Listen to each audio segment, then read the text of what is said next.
Capo, abbiamo un problema grande qua. Mi si devono tagliare i campi di soia e che sei simisi dappertutto. Mi mettiamo da ogni parte del Veneto che ha terrasse piene di simisi. L'unica soluzione sarebbe mettere su il zanzariere, ma non si dito. Cosa fai?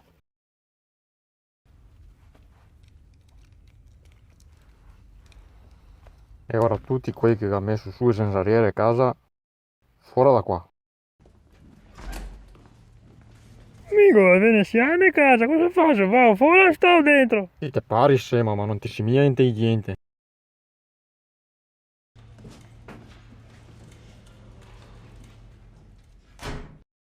Ma se vuoi che mi catena una soluzione per non farvi entrare dentro casa sti simili di merda!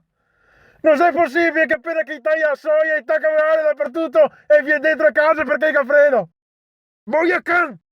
Di cosa aspetti da montare il zanzariere a casa? Mi conosco uno che mi ha mica detto che gli passa stesso. Come fai a essere così furbi se impara insieme lì? Invece se furbi che imparano a canoare, qui butto sopra al cesso. Perché bisogna schicciarli se te vuoi che dimora? Ma se schiccio fa spussa mia moglie me coppa? Non me ne frega un cazzo di tua moglie! Che poi non capisco perché femmine che ha così tanta paura dei simili. Noi siamo come le galline che ha il becco. Questi sì che fa paura, ma i simili. Gaine. Una volta mia moglie che va andare in bagno a cagare, ma che era un simile salvato, e ora cosa che aveva fatto? Non che mi ha cagato sul lavandino. E mi ha detto che mi dopo snattare tutti schessi di merda. Somare vacca.